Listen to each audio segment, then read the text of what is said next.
नमस्कार, स्वागत है आपका। मैं हूं आपके साथ सुमित शर्मा। सुकमा से बड़ी खबर, जहां पुलिस और नक्सलियों के बीच जबरदस्त मुठभेड़ हुई है और इस मुठभेड़ में 3 जवान शहीद हो गए हैं। वहीं 6 से 7 नक्सलियों के मारे जाने की खबर भी है। मुठभेड़ में 2 जवान भी घायल हुए हैं। जगरगुंडा के पास आश्रम पारा में मुठभेड़ हुई।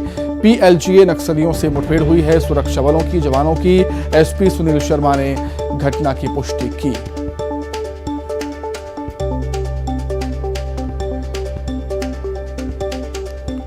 सुकमा में पुलिस नक्सलियों के बीच मुठभेड़ में 3 जवानों की शहादत हुई। 3 जवान शहीद हुए हैं मुठभेड़ में। वहीं 6 से 7 नक्सलियों के मारे जाने की भी खबर है।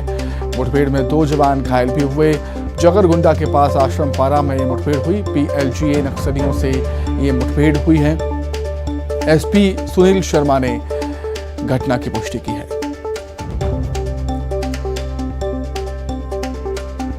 तो सर्चिंग पर फोर्स निकली हुई थी।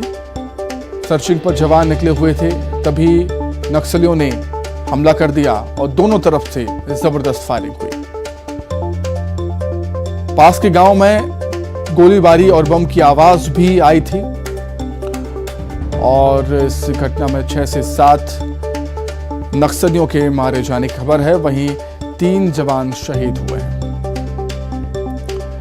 और इसी खबर पर अधिक चर्चा के लिए सीधे हम रुख कर लेते हैं रायपुर का। हमारे सहयोगी देवव्रत भगत हमारे साथ इस समय लाइव जुड़ गए हैं। देवव्रत, काफी दुखद 3 जवानों की शहादत इस घटना में हुई है और 6 से 7 नक्सलियों के मारे जाने की भी खबर है। अंदाजा हम लगा सकते हैं कि दोनों तरफ से काफी ताबड़तोड़ फायरिंग इस मुठभेड़ में हुई होगी। और क्योंकि हमने अपने 3 जवान खोए हैं तो निश्चित तौर पे इसका दुख तो है ही, लेकिन 7 नक्सलियों के मारे जाने की भी यहाँ पर खबर सामने आ रही है।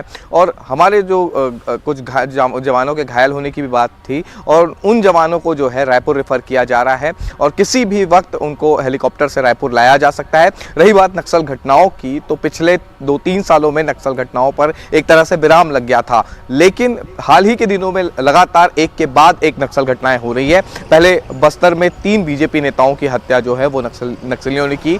इसके बाद राजनांदगांव के डोंगरगढ़ इलाके में बोर तालाब के पास नक्सल घटना हुई जिसमें 2 जवान शहीद हुए। और अभी हाल ही में ये तीसरी घटना है जब एक साथ 3 जवानों की शहादत हुई है। और सुकमा का इलाका, क्योंकि सुकमा का इलाका सुकमा के जंगल जब आप जाते हैं तो एक तरह से सन्नाटा और खौफ दिखाई देता है यहाँ पर। और शायद इसीलिए सबसे ज़्यादा जो अब तक की नक्सल की बड़ी वारदातें हुई हैं वो सुकमा जिले में ही हुई है, सुकमा के जंगलों में ही हुई है। और अभी जो हादसा हुआ जगरगुंडा के पास हुआ है और इसमें फिलहाल जो है देर तक के मुठभेड़ जो है वो जारी रही और 3 जवानों की शहादत हुई है। रही बात उस इलाके की, तो घोर नक्सल इलाका सुकमा जिला कहा जाता है। और चाहे 2010 में तारमेटला कांड की बात कर ली जाए या हाल ही में हुई घटनाओं की, सबसे ज़्यादा जो नक्सल की वारदातें हुई हैं वो सुकमा ज़िले से ही होती रही हैं और बड़ी वारदातें सामने आई हैं। और अब नक्सलवाद पर जब इतनी चर्चा हो रही है, चाहे वो गृह मंत्रालय हो, केंद्र सरकार हो, राज्य सरकार हो, बार बार ये बातें सामने उठ करके खड़ी हो रही है कि नक्सलवाद की जो चुनौतियां हैं उसका सामना हम करेंगे।